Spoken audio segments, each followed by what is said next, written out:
তাহলে সন্তানের সামনে মডেল হয়ে যেতে হবে, ভালো মানুষের মডেল হয়ে যেতে হবে। আপনি যেটা চান সন্তান হোক সেটা আপনি নিজে করে সন্তানকে দেখাবেন। আপনার তাহাজ্জুদের কান্নায় আপনার সন্তানের যদি ঘুম ভাঙে, এই সন্তানকে ফজরের জন্য ডাকা লাগবে না ইনশাআল্লাহ। কিন্তু আপনি নিজে যদি কোনো রকম ডুমায় ডুমায় ফজর নামাজ পড়েন, এরপরে বাচ্চাকে ডাক করেন, খুব বেশি কাজে আসবে না। চতুর্থত যে পয়েন্টটি আমি বলতে চাই তা হলো সন্তানদেরকে সময় দিন। আমাদের এখন ব্যাপারটা হয়ে গেছে পরীক্ষার চিন্তায় যে ছাত্রের আর পড়ালেখা করার সুযোগ হয় না সেই ছাত্রের মতো। এটা কথা আছে না যে পরীক্ষার টেনশনে কি পড়ালেখার সুযোগ হয় না। আমাদের এখন সন্তানদের উন্নত উজ্জ্বল ভবিষ্যতের জন্য মা মায়ের কাজ নিয়ে, বাপ বাপের কাজ নিয়ে এত ব্যস্ত যে সন্তানকে সময় দেওয়ার সুযোগ নেই। যে সন্তানের জন্য আপনি এত কিছু উপার্জন করবেন সেই সন্তানকেই আপনি সময় দিচ্ছেন না, তাহলে আপনার চেয়ে বোকার কি হতে পারে? সন্তানদের সময় দিন। আমি নিজে আলহামদুলিল্লাহ অনেক দিন থেকে একটা প্র্যাকটিস শুরু করছি, আপনাদের সাথে শেয়ার করি, কি আমল করতে পারেন। সেটা হলো যে অফিস টাইমের পর আর মোবাইলে আমি কোনো আপনার অ্যাক্টিভ থাকি না। বেশিরভাগ সময় হয় এরোপ্লেন মোড করে ফেলি, আর নাহলে বন্ধ করে ফেলি, আর নাহলে সাইলেন্ট করে ওইটাকে গাড়িতে রেখে, অফিসে রেখে, ডেস্কে রেখে তারপর বাসায়।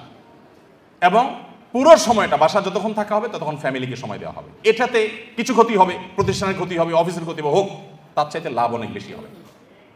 যারা বিভিন্ন প্রতিষ্ঠান পরিচালনা করেন, অনেক কাজ কাম আছে, প্রথমে একটা বাটন ফোন নিয়ে নেন যে এইটা থেকে এতটা পর্যন্ত বাটন ফোনে আসি, আমার ফোনটা অমুকের কাছে থাকবে, ইমার্জেন্সি কিছু হলে আমাকে জানাবা, আদারওয়াইজ আমি নাই, বাচ্চাদেরকে সময় দিব।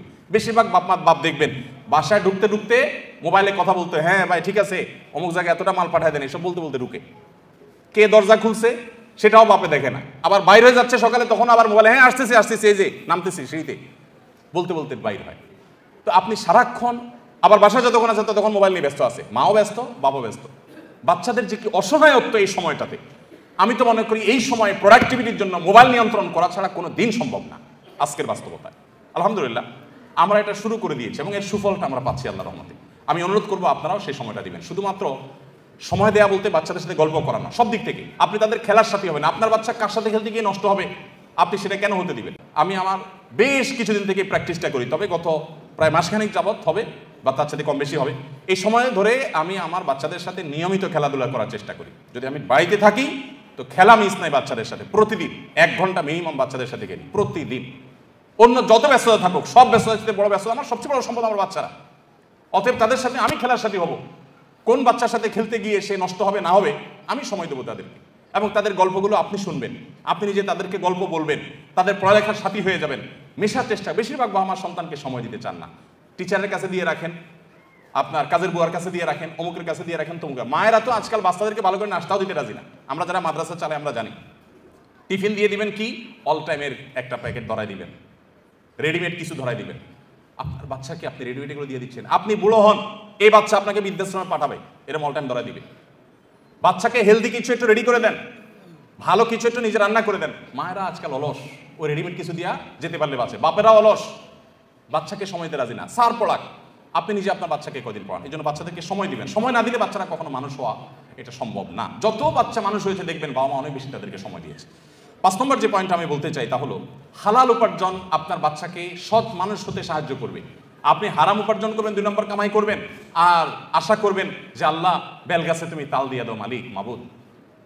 মালিক শুনবেন না, মালিক আপনার বেলগাছে তাল দিবেন না। আপনি তাল গাছে তাল আশা করতে পারেন।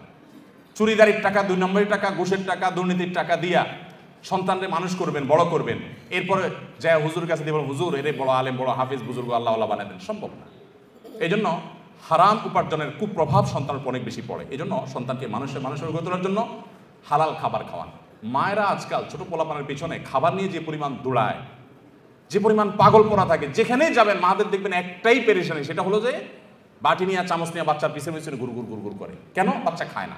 বাচ্চাকে খাওয়ানোর জন্য যত চেষ্টা আপনি করেন, হারাম খানা যেন না খায়, হালালটা যেন খায়, সেই চেষ্টা যদি তার সিকিভাগও করতেন, এক একটা আল্লাহর ওলি এমনি হয়ে যেত। এই জন্য আমার সন্তানের পেটে কোনো হারাম যেন না ঢুকে, সেই চেষ্টা আমাদেরকে করতে হবে। 6 নম্বর যে পয়েন্টের কথা বলতে চাই তা হলো তাদেরকে ভালো পরিবেশ দিতে হবে। বেশিরভাগ সন্তান নষ্ট হয় পরিবেশের কারণে। সেই পরিবেশটা শিক্ষা প্রতিষ্ঠান হতে পারে। যে শিক্ষা প্রতিষ্ঠানে বাচ্চা ভালো, আমি আমার বাচ্চাকে মনিটর করব যে বাচ্চার প্রোগ্রেস কি, সে সেখান থেকে ভালো হচ্ছে না খারাপ হচ্ছে, তাকে ভালো পরিবেশ দিতে হবে। যেই প্রতিষ্ঠানে ছেলেরা ভালো, ওস্তাদরা ভালো, শিক্ষকরা ভালো, তাদের আমল ভালো, তরবিয়ত ভালো, এগুলো মনিটর করতে হয়, সেখানে আমার বাচ্চাকে দেব। যে প্রতিষ্ঠানে যায় শিক্ষার সাথে কুশিক্ষা শিখে আসে, সেখানে আমার বাচ্চা দিব না। তাকে ভালো পরিবেশ, কারণ সে নষ্ট হবে ভালো খারাপ পরিবেশে গিয়ে। একটা পচা আলু যদি আপনি 1 বস্তা ভালো আলুর পাশে রেখে দেন, দেখবেন আশপাশে দুইটা প্রথম পচবে, এরপরে চারটা পচবে, পচতে পুরো বস্তা পচে শেষ হয়ে যাবে। খারাপ জিনিসের প্রভাব এত বেশি। অতএব আপনার বাচ্চা, আপনি যে ফ্যামিলির সাথে বন্ধুত্ব থাকবে, বন্ডিং থাকবে, আসা যাওয়া থাকবে, আপনি দেখবেন সে ফ্যামিলি বাচ্চাগুলো কি করে, ওইগুলো গেমে আসক্ত, ওইগুলা কার্টুন দেখার রুগী, তো আপনি নিশ্চিত থাকেন আপনার বাচ্চার ভিতরে কুপ্রভাব আসবেই আসবে। আপনি সেই ফ্যামিলি বাচ্চার সাথে মিশবেন যারা এই গেম, কার্টুন আর এই সমস্ত আজেবাজে জিনিসে আসক্ত নয়। আজকাল যত বাচ্চা কাচ্চা আছে দেখবেন বেশিরভাগই আমার কাছে অসুস্থ মনে হয়, অসুস্থ মনে করেন। বাসায় কোনো মেহমান আসছে, দেখবেন চিপিচ্ছি পোলাপান এরকম ঠুস করে শুধুমাত্র গুলি দেখায়, কারণ সারাদিন সে কার্টুনে কি দেখে, এইসব দেখে।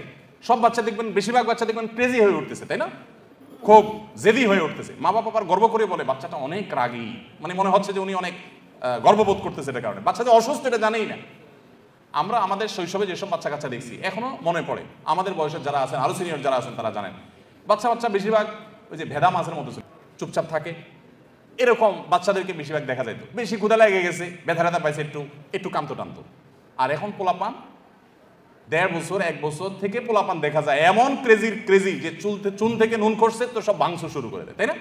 কারণ সারাদিন কার্টুনে এবং সারাদিন ভিডিও গেমসে সে ওইগুলোই দেখে, মার কাট ছাড়ার কিছু নেই।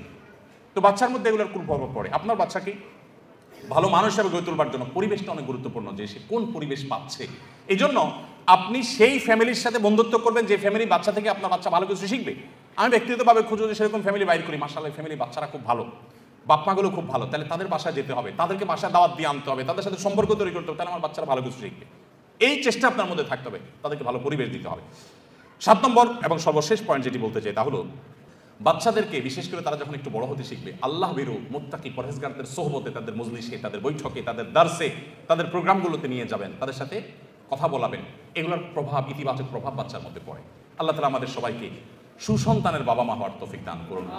আমাদের সন্তানদেরকে, আমাদের পুরো পরিবারের সমস্ত সদস্যদেরকে আল্লাহ তাআলা মুত্তাকিদের ইমাম হওয়ার তৌফিক দান করুন। আমাদের সন্তানদেরকে আমাদের নয়ন জোড়ানোর মতো সন্তান হওয়ার তৌফিক দান করুন। মা বাবা হিসাবে আমাদেরকে আদর্শ মা বাবা হওয়ার তৌফিক দান করুন। আজ সৎ মানুষের যে দুর্ভিক্ষ চলছে, যে অভাব চলছে, মুত্তাকি পরহেজগার মানুষের যে খরা চলছে, এই খরা কাটাবার জন্য আমাদেরকে সংকল্প করতে হবে, সিরিয়াস হতে হবে, সব দিক থেকে আমাদেরকে নড়ে চড়ে বসতে হবে। আল্লাহ তাআলা আমাদের সবাইকে সেই তৌফিক দান করুন। ভাইরা আমার, সময়ত ভাইরা বোনেরা আমার, যদি আপনার সন্তানকে মানুষের মতো মানুষ হিসেবে গড়ে তুলতে পারেন, আপনার এই পরিবার উপভোগ্য হবে, চরম উপভোগ্য হবে, দুনিয়াটা জান্নাতে পরিণত হবে। যখন আপনার সন্তানটা দেখবেন যে মায়ের সামনে মাথাটা উঁচু করে কথা বলতে লাজ বোধ হয়, লজ্জা বোধ হয়, যখন দেখবেন বাবা কোনো কথা বললে ফিরে আরেকটা কথা বলার মতো সাহস হয় না, এই সন্তানকে এখন ঘরে ঘরে আছে? আরে ঘরে ঘরে তো দেখা দূরের কথা, গোটা সমাজে খুঁজে এরকম একটা সন্তান পাওয়া যায় না। বেশিরভাগ দেখবেন বেয়াদব, উগ্র, উচ্ছৃঙ্খল, এবং কোনো শিক্ষা নাই, নীতি নাই, নৈতিকতা নাই, আদর্শ নাই, নষ্ট এবং নষ্টের ছড়াছড়ি চতুর্দিকে। কোথায় সে সন্তান, যে সন্তান মায়ের বাবার আগে হাঁটবে না, যে সন্তান মায়ের আগে কথা বলবে না, বিনয় থাকবে?